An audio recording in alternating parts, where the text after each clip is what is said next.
All right. Welcome to Sober Psychology, where we cut through the bullshit and get real about what's screwing with your head.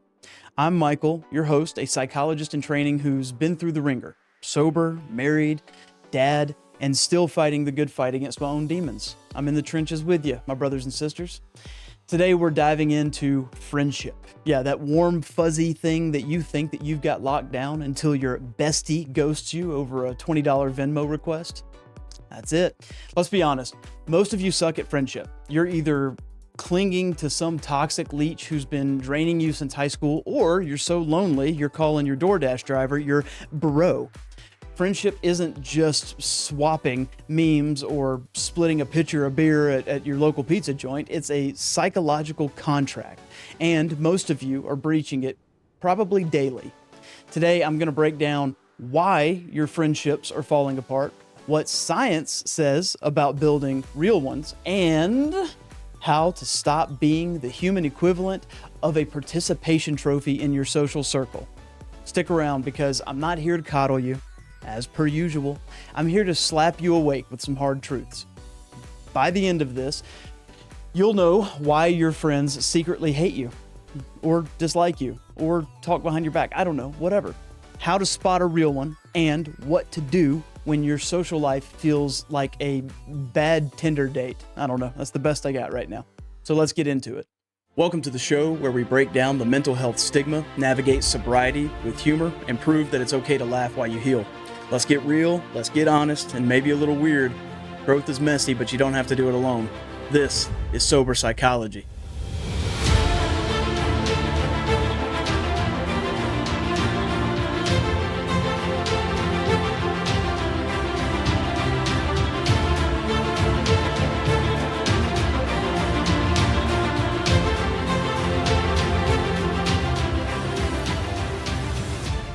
Folks, welcome back. Welcome back another week. Thank you so much. As always, we're going to continue to try and make episodes that build off of each other. I guess that's the going trend right now for me. So this one about friendship, we're just going to kind of dive into it. This is something that is hidden in my life a lot. It's something that is, I'm working really hard to start to see the toxic patterns that I keep around me. Also paying attention to where I'm toxic, and then removing the toxicity, if you will. And it is difficult, it's tough, but it is very relieving. It's very freeing, as is most of this stuff. You got to put in the work. You got to get the work in to be able to make it work for you. It works if you work it, like that kind of thing. But we talked about conversations, how to have conversations last week, and we've just been kind of going off of this trend, and then it hit me. It's like what's really prevalent in my life right now is slowly but surely realizing the people who aren't putting in the effort that I put in, or are talking behind my back, or whatever it may be, just those toxic patterns of other human beings, realizing I can't control them, but what can I control? What can you control, folks? Come over here. You can control yourself. You want to talk about it again? You can control you, right? You can control you. Only you can prevent forest fires. So that's what this is about. We're going to talk about friendships. It's going to be heavy hitting as far as talking about how bad friends can show up in your life, toxic people, if you will. We're going to address a little bit along the way of what it looks like for you to be a bad friend as well, because maybe you're that toxic one. Who knows? But regardless, this is kind of what we were talking about, weeding everything out, right? Getting yourself to this point of freedom. So many of us, I feel like, could be wrong. I know this from personal experience for myself and a lot of people I've interacted with. We keep people in our life that will continuously mistreat us. And part of the reason that happens is because we don't say anything about it. We're either going to avoid and we're going to try and look the other way, or we also have this mentality that this is just what I deserve. And I struggle with that too, as a recovered alcoholic and having the past that I have where I've hurt a lot of people. I've struggled a lot with feeling like I just deserve bad people in my life because I was a bad person. I deserve people mistreating me. It's okay. That's what I'm supposed to have. And I'm here to tell you that's just a lie. It's just BS. You cannot accept your value as a human being. You cannot accept your quality as the special butterfly, snowflake, whatever, if you're letting people continue to drag you down, right? And things change a lot. I've had friends, back in college, I didn't have a lot of friends that carried over from high school. We all kind of went our separate ways.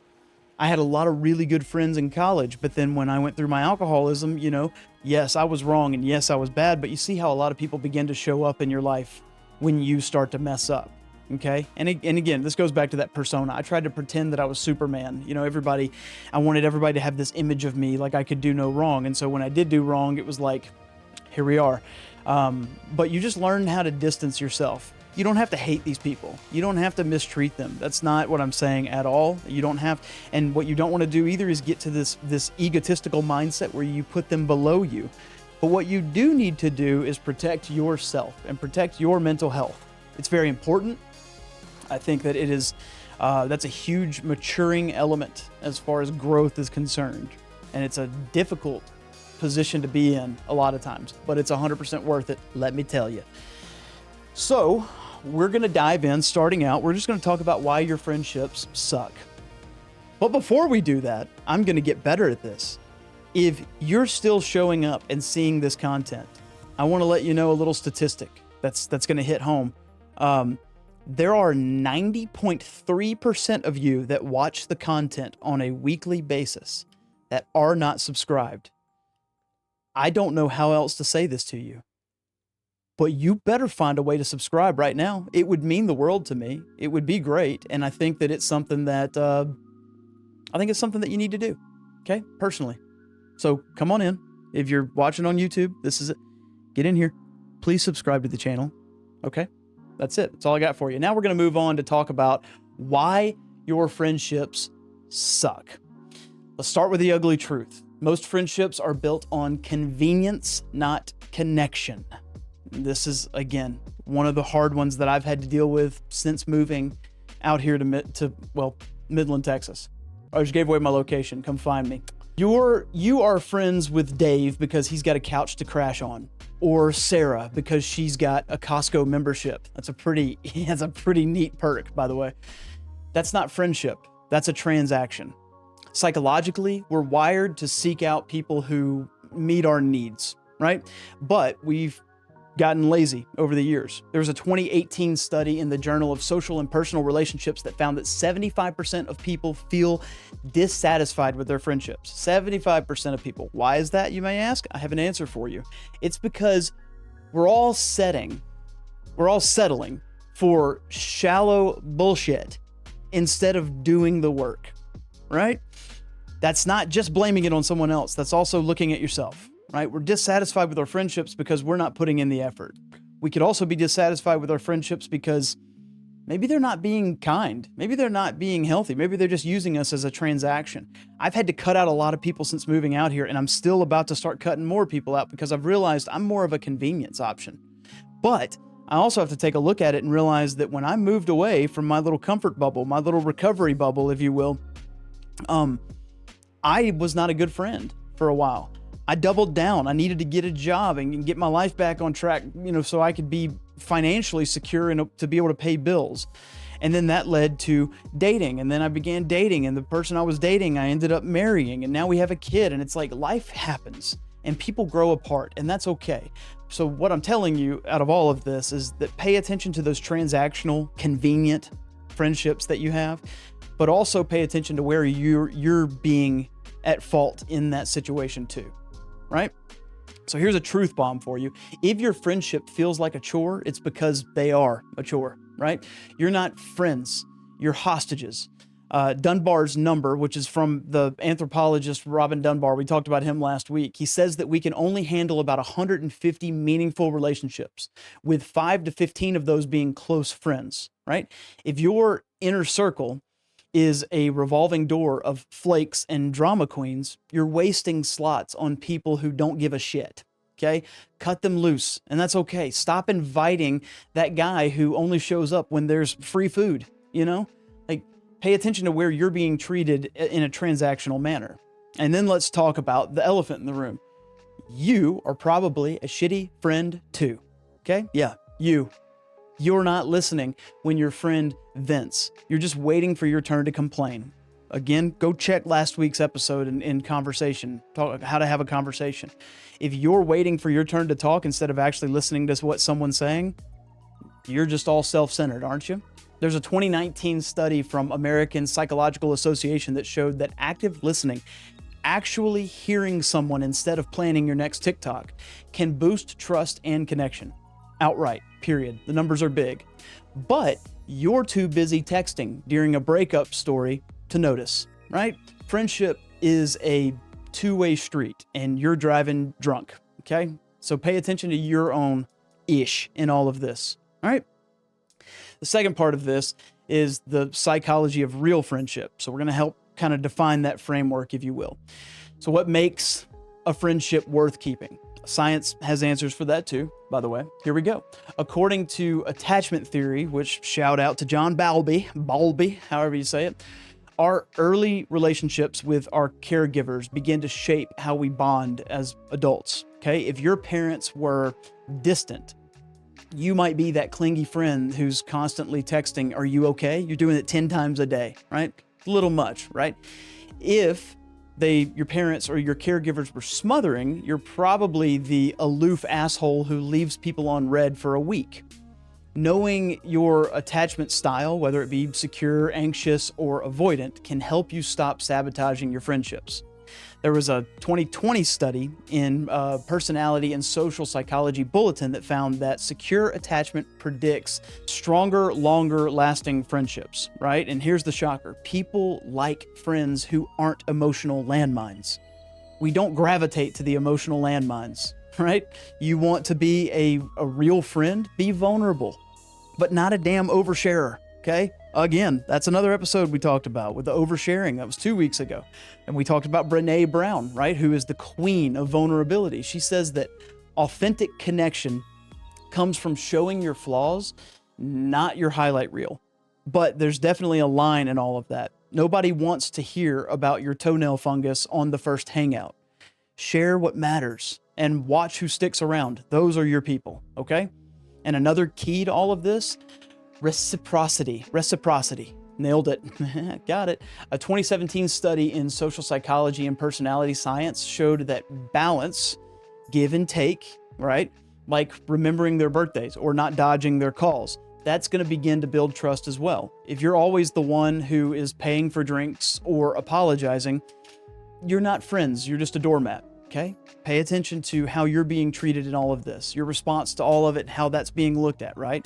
Real friends will match your energy. I cannot say this with enough gusto, but real friends will match your energy. Right to this camera. Real friends will match your energy. Real friends are going to match your energy, and real friends will match your energy.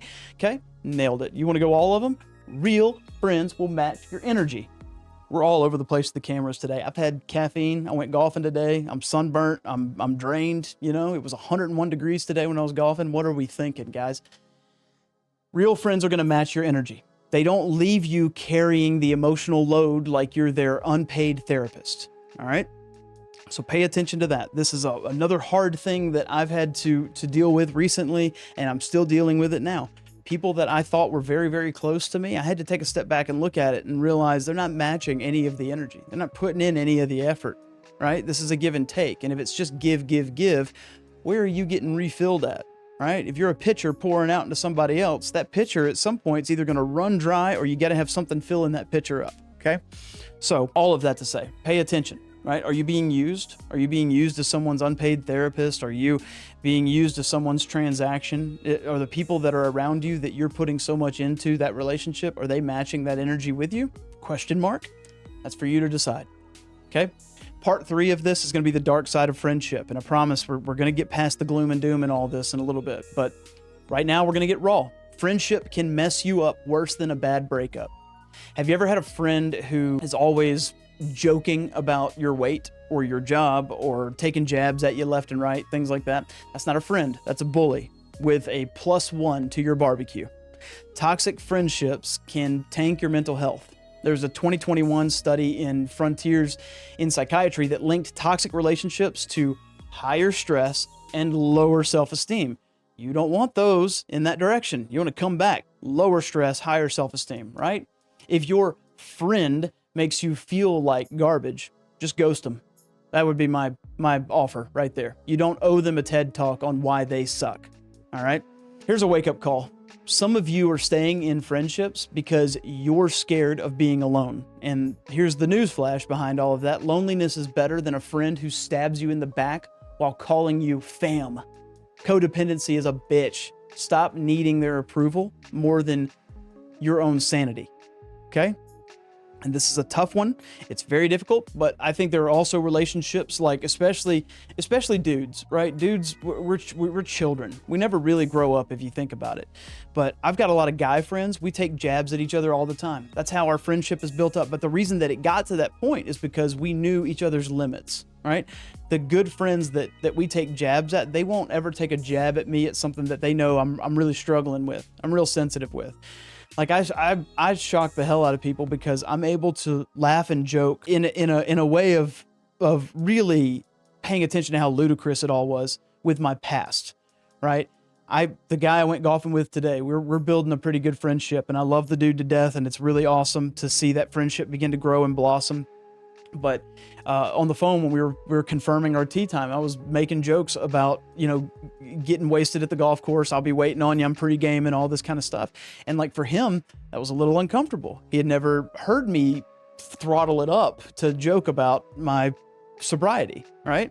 Because he occasionally will have drinks. This is the first time I've seen him drink, but he'll occasionally have drinks, and he's tiptoeing around the worry that like it's going to bother me, and that's awesome. That's a respect kind of thing, right?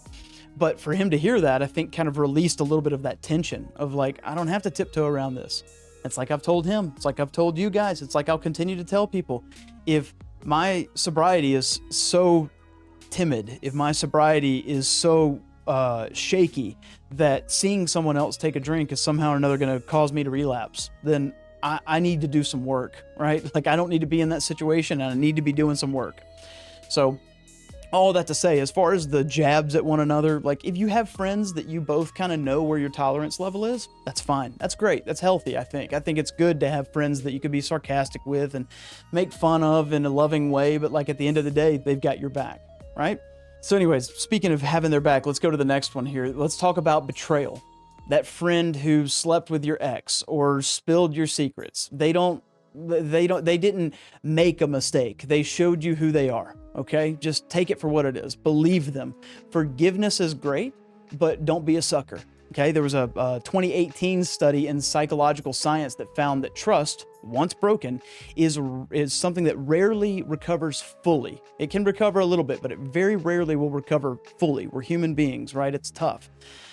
Cut the cord and move on if you have to, right? Your mental health isn't a charity for backstabbers, right? This is a saying that I stick by. This is kind of how I define one of the key elements to who my friends are going to be, who I'm going to keep in my life. Are they going to defend you in a room that you're not in? Think about it for a second. I have had a really hard time finding out that a lot of the people that I thought were friends were very quick to talk about me behind my back in a very negative way when I wasn't there to defend myself. Okay? Now, if gossip begins to happen, which it does, we're human beings, and unfortunately we are prone to gossip, but if gossip begins to happen and that's a real friend, in that moment, they'll take up for you. Okay? They'll take up for you. Now, a friend is not going to be someone who co-signs your bullshit. If you're acting like a fool and you're being a nut job, they should call you out. I think I don't know if I put that in this, but accountability is another very high element up there for what you should have in a friend. Someone who can call you out on your stuff and you can take it because you know that it's coming from a place of love, right? Friends who let other friends continue to act like a fool without ever saying anything to them, those are not real friends. Those are people that have you there for convenience. The real friends are the ones that are going to say, hey, I love you and I care about you a lot and you've been acting like an absolute ass and it needs to stop. So what can I do to help you out? What can I do to help you get to that point because you're better than this, okay? Those are real friends, and that's high accountability, right? But anyways, going back to having a friend defend you in a room, if a friend is not willing to defend you when you're not there, that's not a friend, okay? And that's another thing I've actually found out about within the past month. It's tough to cut those people out. It's tough to cut the cord, and it's tough to just move on, but it's worth it, because what's not good, what's even more difficult, is keeping those people in your life, pretending like you have a good friendship with them just for convenience or just because you don't want to be alone, and then allow them to continue to hurt you in that way. Okay? And that's tough. That's part of growth, right? Like I'm saying with the guy that I went golfing with today. We've built a friendship now over, I'd say, probably about a year, all right? And I wasn't going to give him a shot. I didn't want anything to do with him because I saw a lot of his characteristics and qualities and things that were annoying, but they were annoying because they're things that I do, right? And I was putting myself in a place higher than him. It was ego. And then I realized this dude's got a lot to offer. This is a good human being, and maybe rough around the edges, but a salt of the earth human being. I know for a fact that dude would defend me in a room that I'm not in. And that right there, regardless of all the character flaws or whatever else may exist, like that's a quality right there that you look for in friends. So are your friends doing that? That may be a little checkup for you. That may be a point of evaluation. Are your friends defending you in a room that you're not in, or are they helping add fuel to the fire when people start talking about you? And people will talk about you. That's just the way it's going to be. You can't control that. You can't. Your job is not to go around like Zorro and just mark a Z in everybody whenever they start talking about you, but you don't have to put up with it. I don't have to be around those people, right? So anyways, that's your checkup. Okay, so now let's move on to the happier stuff. How to build real friendships, okay? Enough doom and gloom. Here's how to fix your pathetic social life, right? Step 1, be intentional. Stop waiting for friends to fall from the sky like some rom-com montage, all right?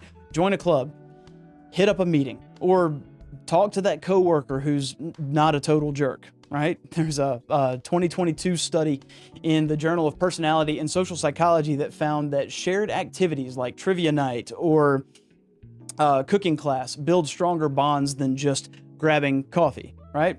I know that we're all busy. I know we have a lot to do. I know that, like, if you're like me, you live in a place where there aren't a lot of social activities going on. So do the best you can with what you got, but look at where you're spending the real quality time. All right. Think of it almost like a date too. Like, fellas, if you are trying to court a woman and your idea of the best way to do that and to get to know them is dinner and a movie, I just think you're cheap. I think you're washed up. I think that's just a weak thing to do. Think about it.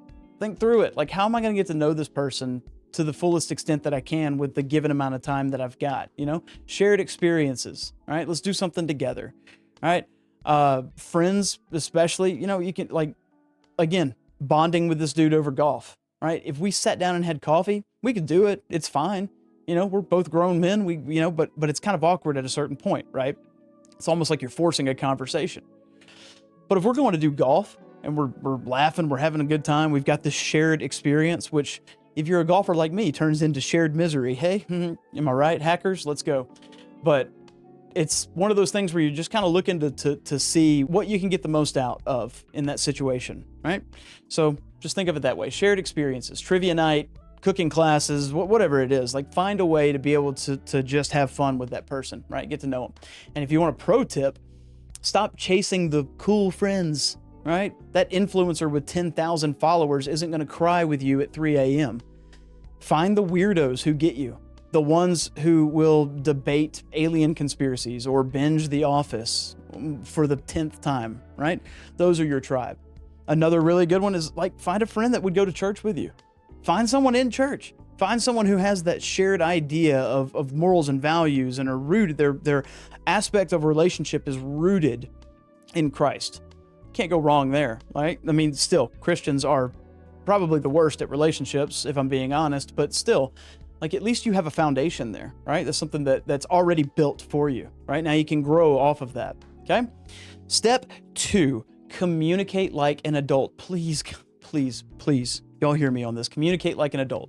If your friend pisses you off, don't passively, aggressively like their ex's Instagram post. Call them out directly, right? This is part of the accountability we were talking about. There's a 2019 study in communication research that showed that open conflict resolution strengthens friendships when done respectfully. Respectfully is the key word there, right? And in order to do that, you go into it respecting them as a human being, right? You could say, hey, it hurt when you bailed on my birthday, right? That sounds like I'm a 5-year-old. It hurt when you bailed on my birthday. And if they can't handle that, they're not worth your time, right? If you're going to care enough about somebody to respectfully bring to them something that bothered you, they hurt you, right? And they are only focused on your reaction. They're only focused on you saying that instead of, I didn't mean to hurt you. Then they're not worth your time. Move on, right? Let them go find somebody else. Let them be the emotional landmine that someone else trips over. Step 3, invest time. This is the quality time aspect of it, right? Friendships will die without maintenance. Dunbar's research shows that close friendships need about 200 hours of interaction to form, and then a regular check-in session constantly to be able to survive, right? You're maintaining the garden here, right? Constant maintenance, water the garden, let's go. Text them a dumb meme, call them on their lunch break, or show up when they're moving apartments, whatever. Like, small stuff adds up, right? Baby steps, okay? It's very important. This isn't just about, I think we live in a world with such instant gratification that we get so frustrated. I mean, I get frustrated if I go to Google something and it doesn't load like within 2 seconds. I mean, within 2 seconds. Like, I want to be reading 2 seconds. If it's a bad connection or slow or something and it's like 5 seconds, I'm getting pissed already. And that's pretty sad. We treat humans that way too. Like, I want to be able to have a connection with you. And if that connection doesn't happen like within the first 30 seconds, you're done.